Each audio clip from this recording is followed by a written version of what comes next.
guys, and welcome to another episode of Pod Leaders. I am very excited to be welcoming Fritz Oberhummer to the episode today. Welcome. Thank you for joining us. Hello. Yeah. Yes, hi there. It's Great great. It's to be great here. to have Thank you. you. Fritz and I have been in touch for a little while, just through the industry, through different events. We were lucky enough to be in the same place at the same time at the TTI conference last week. So it was really nice to hear about how things have been going in person. And I managed to convince him to come and talk us through his background, right from the roots, because he's got quite the story to walk us through today. So thank you for doing that for us, Fritz. So should we start at the beginning? Let's do that. So I think one of the themes of my career is change. A lot of change that I've gone through from having started off in very operational hands-on roles, then changing over in digital, and then taking it step by step, adding layers to my career, commercial leadership, then going into product and platform transitions, and now at the present moment doing enterprise architecture and a very strong growth on the AI in travel, which obviously is going to be a game changer for the next coming years, next 2 to 3 years. And I think there's an interesting story that say like I always had to step it up one game and change myself to go to those next levels. And I think that'll be interesting to talk through. And then obviously some of the tidbits of stuff that happened to me during my career, which are sometimes That would be funny, but great. That sometimes would be scary great. as I mean, well. those are the things that make us the people that we are, isn't it? But that was a particular thing that I really wanted to talk through today, because you've worn a lot of hats through your career, and I think that's just really inspiring for people to hear about, that there is possibility for change, and I think that would also gives indication to where you're going next as well, which is great. But so what's your origin story? Where did it all begin? So my origins, they are from Austria. So I grew up in Austria in a ski resort. My family's got a hotel there, third generation. So naturally for me to go into the hotel business for a while, and this is where I got this very practical foundation of working in hotels, learning how to deal with customers, uh, having to deal with super stressful situations, and then that enabled me also to travel the world a little bit. I worked in London for some years and in the US, and it was just really great because just facing angry customers is something you need to know in any role for a lifetime. So I think this was a great entry level thing, but I fairly quickly figured out, hey, life's got to be more than that. I studied in US at a community college, and then came back to Europe and went into digital marketing because finally we got some digital marketing degrees coming up. So that was really interesting because I was very hands-on with IT stuff and developed my own websites already and all kinds of different things.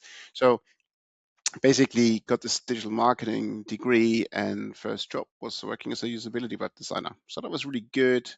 A Yellow Pages company in Germany, a steady job, it's all fun. But I felt like, I just want to see what else there might be. And one of my fellow co-students at university, he started up an e-commerce company. I remember we having a conversation one day over dinner, and he invited me to say, "Why don't you come over?" Because he knew it was pretty technical. Asking, "So what are you gonna do?" So he asked me, "Do you know what an iPhone is?" I was like, "I have no idea what it is." So that just was before Apple That's even came cool. out with the thing. And then he showed me these charts of iPhones and how there's gonna be 6 million iPhones within 2 years. So what I did is the sensible thing, Sure. quit my job, started a startup with him, and we became one of the first iPhone importers Oh and online wow. marketers in Germany, which was a free ride. It was I had to do everything from just not only developing the website but figuring out the logistics around this. We had 3 logistics centers, one in Italy, one in Shanghai, one in New York, and contacts all over the place. And we were actually getting into serious business. And I remember one day I got the mail and I got a letter from Apple suing us for $1 million for copyright I see. infringement.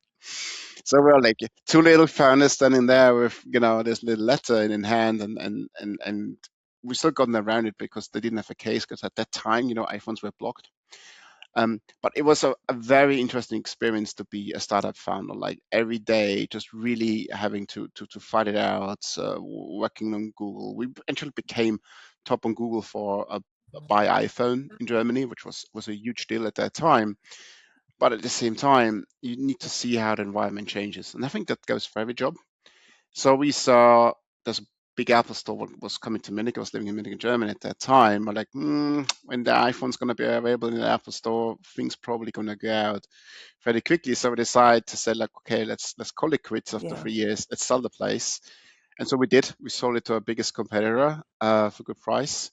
And that competitor went bust 3 months later because of Apple just taking over. So I think that was the first super Yeah. interesting experience that involved a lot of good parties as well, startup experience. We even bought a Porsche just for the fun of it, but it was just a lot of learnings how you have to deal with legal Yeah. angles, with commercials, and also ends to means for everything you do. Like you just don't build products, Hmm. but what's going to be a commercial outcome. So I think that kind of really shaped That's me amazing. those three What a years. story. That is they should make a film about that. That is what I bet. I literally have a picture. I can't show it, but it shows like a whole stack of iPhones and whole stacks of Amazing. cash in front of Amazing. it. My business partner with his hands like that, and Yeah. it was just a good time, and we're enjoying what we're doing, and it was wild. But we also built affiliate marketing websites and things like that. So it was just really good. And kind of after that experience as well to say, okay, we've done that, we sold it. What am I going to do? Like stay employed or what? But for me, it was like I wanted to Yeah. just start to explore themes, and this is my career thing is always to explore themes that always lead me to a different step.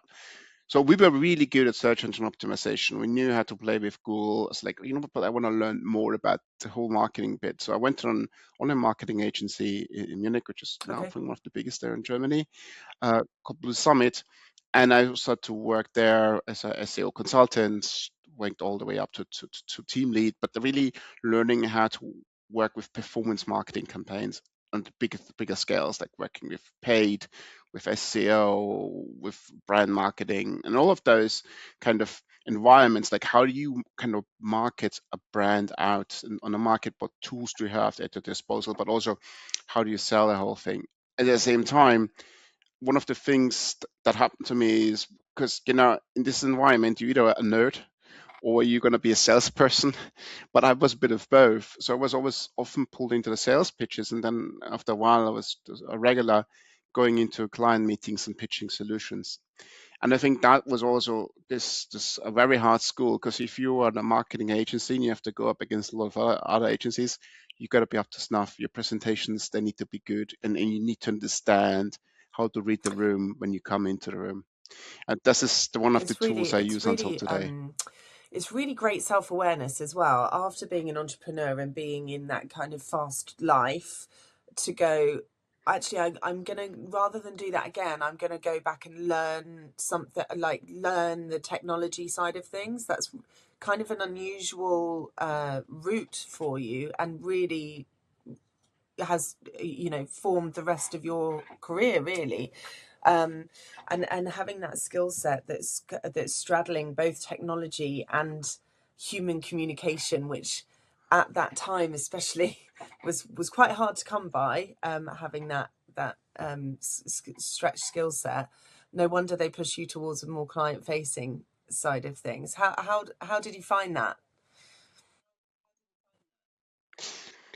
I think it Yeah. was stressful at times. Sometimes it was just because I made some stupid mistakes. Honestly, I did. I remember were going to a large scale German industrial company, and I was assigned to do things on Twitter, and I tweeted out like, "Okay, we're gonna visit some clients out there," and I named them, and it immediately cost us the pitch. And I got back to Munich, and the management was like, "If you Yeah. do this ever again, we're gonna rip your head off." So, but I was so excited when I talked to them, and like I was like, "You don't do this again." But also sometimes you just come, like there's some companies who are Yeah. super hype and super cool. You come in and you gel with them. For example, there was an American fashion company that I dealt with, and they were like this cool California style surfer company that were going into Europe, and we did some really great campaigns and everything.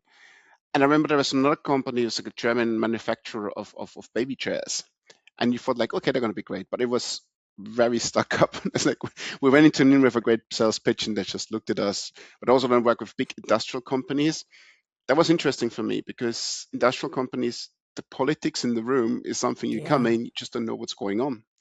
But it's also interesting to see how they use the big budgets and the planning, and just also more of a PR angle. So just all of those learning experiences, and just going through.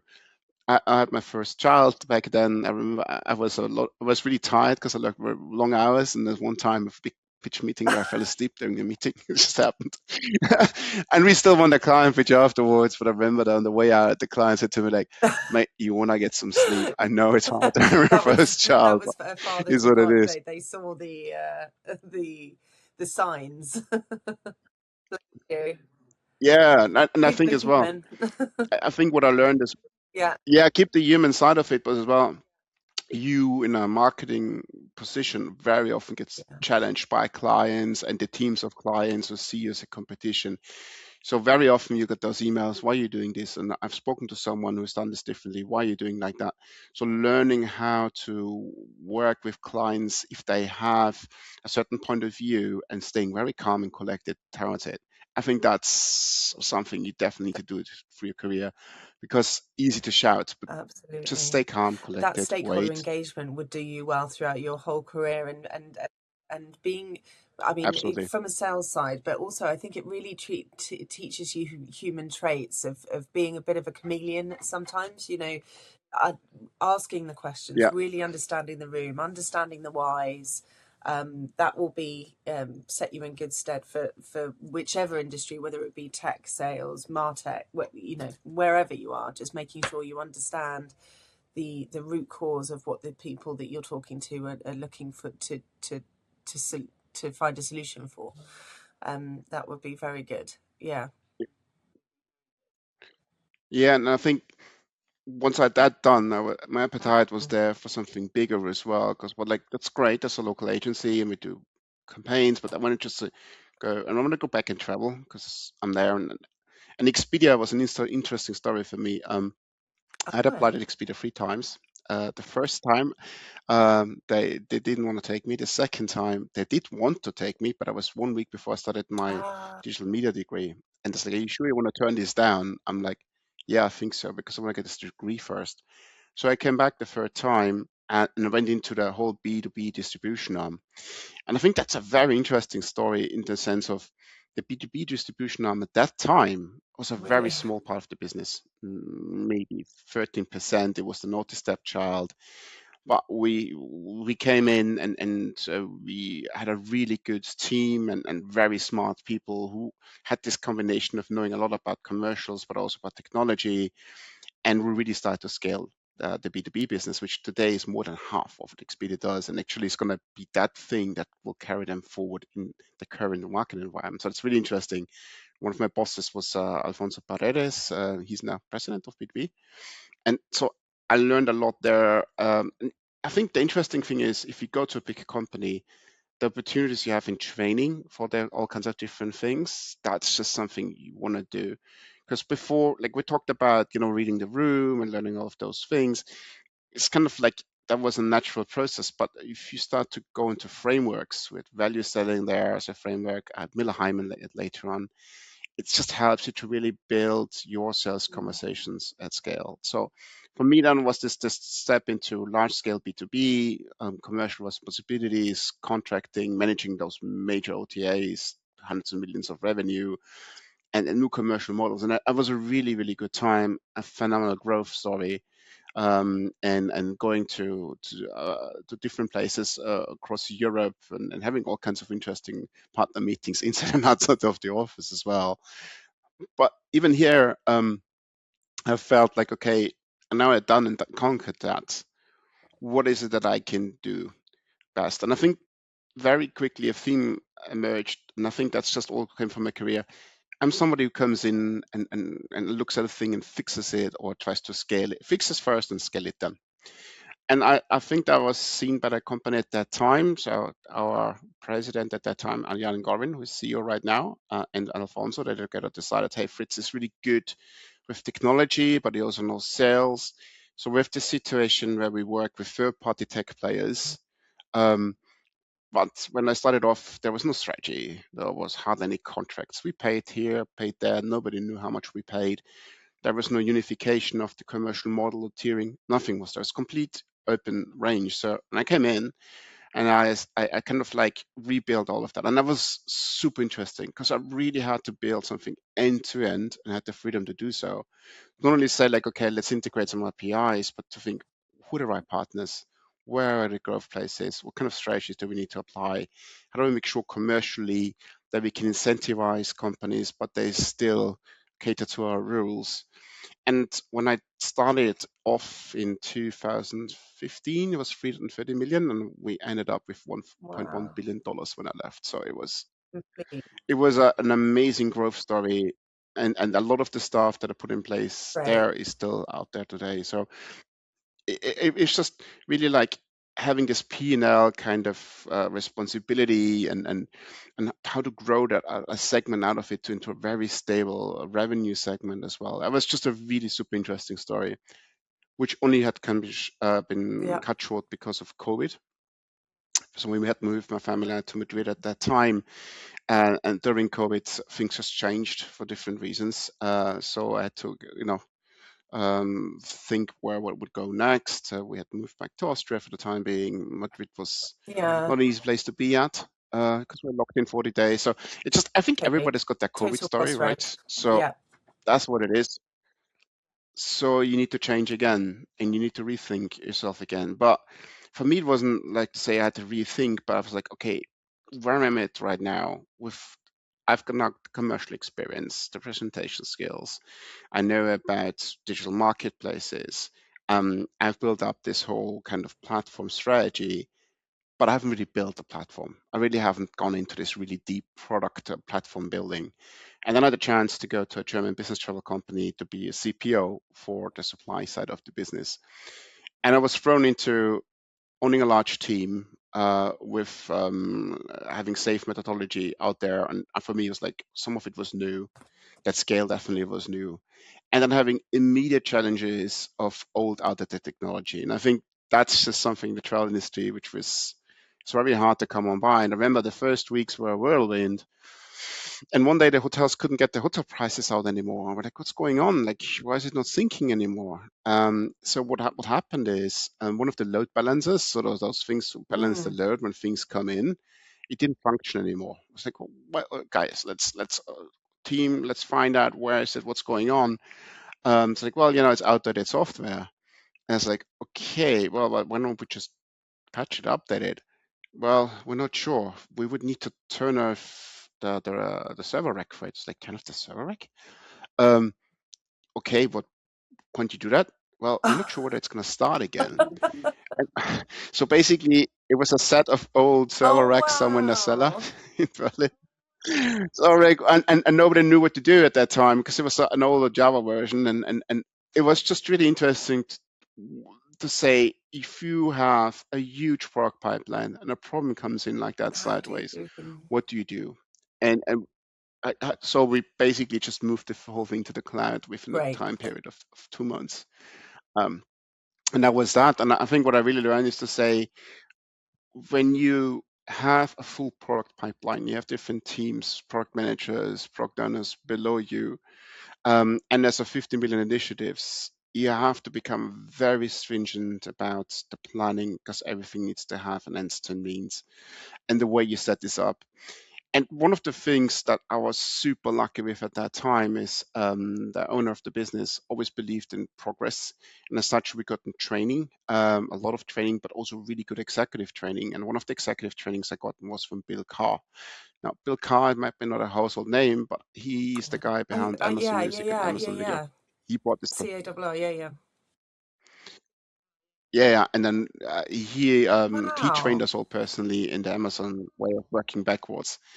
So I had to write narratives and build through it, and you hear the stories how he dealt with Jeff Bezos and the environment, and it's just this very interesting way how working backwards works in a true environments. And there's a book you can read, but I think just learning how to not only, okay, how do you build tech products, but how do you measure the success, how you build a strategy out, how you make sure that strategy is combined out of other departments, but also how do you hire better.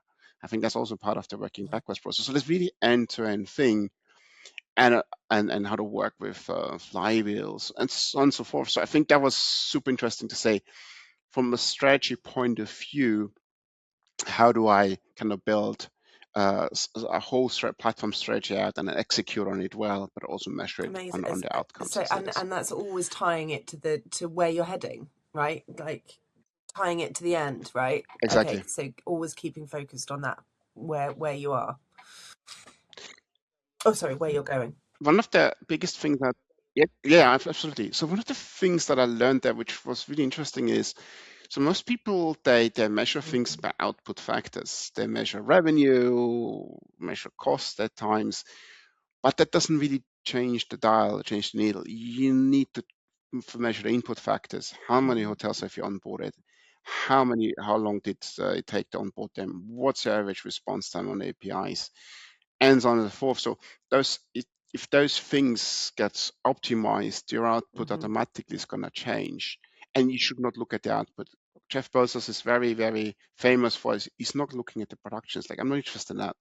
Let's really focus on those input factors and how we can change them so that the flywheel starts to turn faster. So it's a Yeah. very different point of view, which I didn't have before, because it was always very output, like margin and revenue based, but not to say, okay, how many clients have updated the API this month or how many are using those features. And this granularity, I think, is something that is very important in the So business just to having measure. somebody that really invested in the senior leadership team to understand the basics of someone that he really admired, and I mean that is great. Like fundamentally great opportunities for any leadership teams out there to be able to really assist their Absolutely. businesses internally and for their people for the future. Yeah, and it was lived there. I mean, that was something. So very dynamic environment there, but just really to work together in that shape and form as well. The things when you do when you write narratives, how it's kind of that democratizes the process, who can Yeah, contribute. Very interesting. A lot of companies still don't do that. So, so a lot of learnings I've taken, but again, being me as I am, I'm yeah. always like, okay, I've done this now. What's next? And I've built platforms and systems, but then I need to know about systems.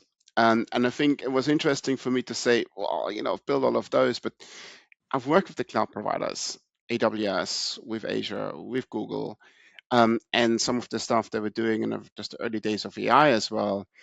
But I really haven't been on that builder side. So I changed over to an IT outsourcing company, which was somebody we had hired to do some work for Okay. HRS, and they were really, really good. And they asked me to come and said, like, you know what, we don't have a real travel unit or travel hospitality kind of strategy around here. This vertical there.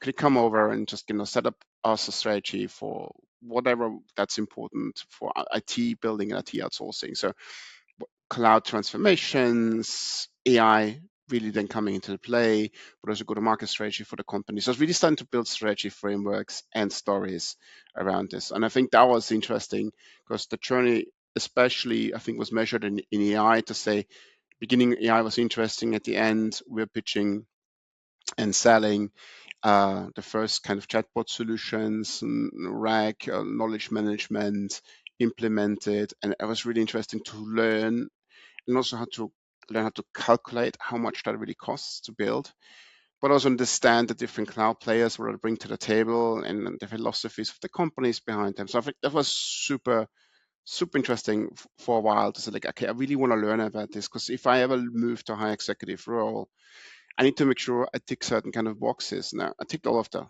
commercials and it's basic technology, but like then I need like higher technology roles. And how do I kind of like, combine all of that? And the combination of that, which brought me to Sabre, which was my current role, and just to really focus on enterprise architecture, to say, how do I take a technical kind of proposal and turn it into a true commercial outcome? And how do I work with clients? And I worked a lot with CTOs and CEOs from companies, taking a look at their tech stack or just also the business situation, see where tech stack is, and say, okay, how could we come in and start to, with our services, help you to grow more business? And this really end to end kind of ownership of a business relationship, that's something how I evolved into it. And then very much obviously then going into AI, which you saw as well, and how that AI story is shaping up to be. And myself now also taking some personal projects into AI as well. And just the speed of AI and what it will now do for us. Coming back to my topic of we need to change again. I need to change again because AI is going to change everything. And I think anybody who is not AI first in the next 2 to 3 years Yeah, probably will be out of a job. This is very hard, but it has some it very does. scary It truths does. below it. Working alongside, not against, is something that I've been having a real running theme of. There is a Yeah, lot of people that are scared of change and also want to embrace but aren't quite sure how. There's a lot of unknowns. Does seem like opinions vary no matter what, as always with anything wherever you read it. But I'm enjoying the journey that you are going on, and you have a real affinity to be able to pick out new things that are coming, iPhones, AI, new yeah, tech changing, yeah, yeah. and be able to educate yourself, which is something that is so important. It's more so right now than any other time. And actively, even though you may be in a comfortable position or really enjoying your current work, be able to push yourself and cite change, um, even when it's not comfortable, which can be quite challenging. It's definitely not comfortable. I've for the last half a year at evenings and weekends, and I did a lot of work with AI, and you know, you learn to make a lot of stupid mistakes, and the hallucination problem that AIs want to go in a certain kind of direction. That's a real problem, right? You need to learn to understand how it works, how the different models work, and it only comes through practice. You just can't read this. The problem I think as well now, even for me, is like the pace of innovation is staggering. Um, if you think of how AI is going to evolve, there's probably 5 stages of AI. We've started off with the first stage, that's just purely combining content. We've gone now into the second stage, that is the ability to kind of mm, react or build something or do something, like really like analyze a problem and then come back with a recommendation. So we kind of like in this second step, which now goes into that third step to say like it's not only one recommendation, but sets of recommendations combined. And this is something that agentic AI, what it is right now, but it's like a number of agentic AIs combined together. So that's say even 3 months ago, was a big breakthrough by Anthropic when they brought in their new agentic frameworks. But this isn't. It doesn't stop here because we've got 2 more to go. The fourth, so that's the first. The fourth one's going to be innovation. So if and when AIs can innovate on their own, that's going to be something that's they're not just take input, but really come up Yeah. with solutions themselves. And then the fifth one, the end stage, is autonomous organizations, which take all the traits below. And that's a bit of the scary bit, obviously, because what you're going to do, there's going to be companies who just run on their own, just Mm, being fully AI built. Now, there's 2 things you can do yeah. about this. You can just ignore the problem, or you can start to think about a very simple thing for anyone out there, is to say you have to manage 2 kinds of workforces in the future. One is the people you work with, real people, and you have to manage your AI agentic workforce. Now, we are all very, very good at managing people. But when I talk to people and my own experience managing agentic AI has an interesting problem. It's this kind of anxiety AI is not doing anything problem because you get so used to feed your agents agentic solutions to do things and build things that and then they propose new things to it, you Mm. just get sucked into it. So you have to manage them as well, because otherwise you will get into a burnout fairly quickly, especially if a few agents running left and right, and you could always optimize something, you do something. So I think as this is now a bit of this Wild West growth phase, we also gonna come back to building smarter robust systems around who manage. You're gonna have your own AI managers managing Yeah. your agents below, and that's coming in this present moment in time. So just learning how to deal with agents and make sure you can pace yourself between humans and AI agentics. That's gonna be the main kit Do people you have to think their learn current fairly skill quickly set now. would come from perhaps an engineering background or a business analyst?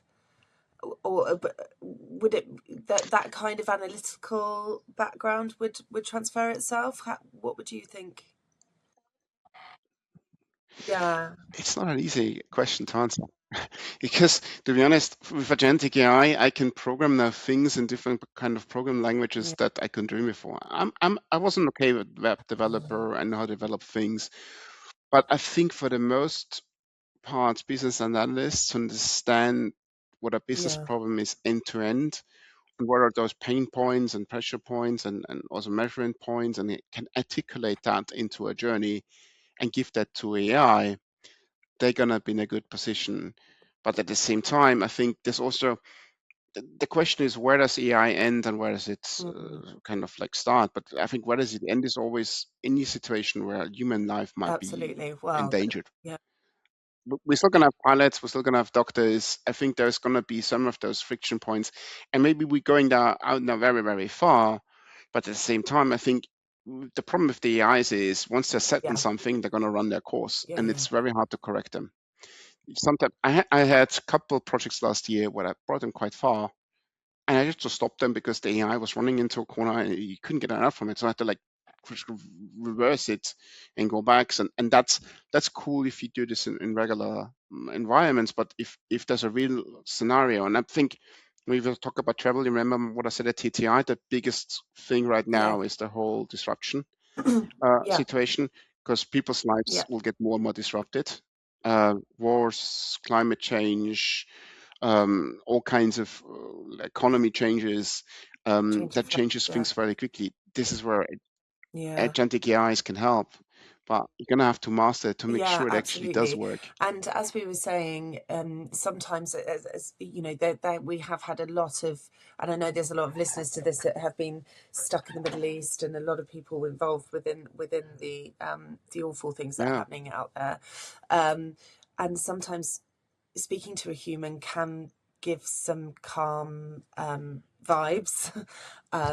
When you know there are times and places for all areas of technology progression, but you know sometimes um, rather than being stuck in or going through a telephone situation with a non-human entity, it can be nice to speak to a human voice. But again, that can be programmed and changed and things as well in the future.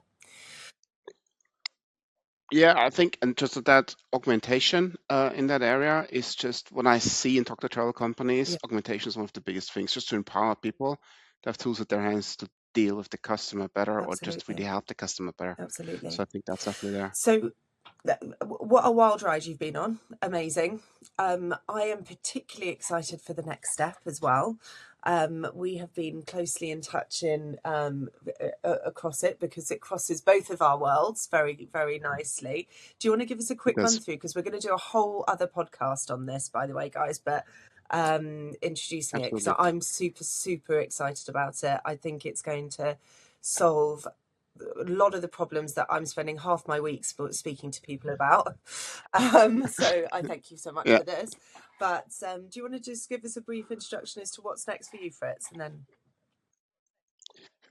Absolutely. So the project that I embarked on together with my wife, which is not only my wife but also my business partner, and somebody who has gone through similar career changes over the years, who has experienced all different kinds of roles yeah, and places because we've moved around a lot, and we very often had to figure out what to do next and understand really, okay, what is it that makes me tick and what's good for me, what's not good for me in a career life.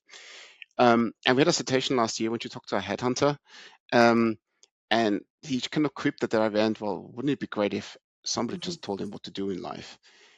And we thought, like, hold on a minute, this is exactly what it is. Like, people get pressed sometimes into careers, or stuck in situations, or just faced with a sudden career change, but nobody really tells them what to do. The problem you have is, well, you can get resume builders and all kinds of tools, but it doesn't tell you what you want and should be doing.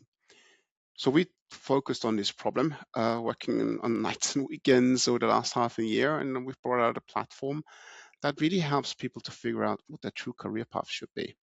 And that goes into different swim lanes. And I will not take Yeah, too much away from my wife next week, but just helping people to figure out what is next and do it in a absolutely. structured form and There's fashion, because there's they need to do that, and there's will have so to do that much for a long change time happening at the now. moment, especially within people that are real technologists, whether it be development, architecture, solutions, service delivery, anything is being touched with new tech change in a speed that I have never seen. And it makes me sound a million years older, and I do feel it at the moment. But in my career in 21 years, I've never seen the speed of change like Yeah. this, and it's a bit discombobulating for everyone. So, if there is a solution that could help you and really analyze your wants and needs, and help align that with some of the new tech that is coming out, and just give you a bit of a helping hand to training routes and just new role suggestions. Hallelujah, brilliant. That is wonderful. Yep. So we're going to do a whole podcast on that, and just explain the complexities of it all, because I know that is going to go off. So thank you for that, and thank you for today, Fritz. That was awesome. It was really, really great to understand where you've been, and some of the crossroads. It sounds like I'm very thankful that it's brought you here today. Well, thanks a lot. I mean, there's always a thing to think like, well, there's other people who've stayed in the same job for 20 years, but none of us No, going to be able to do no, that. My kids won't.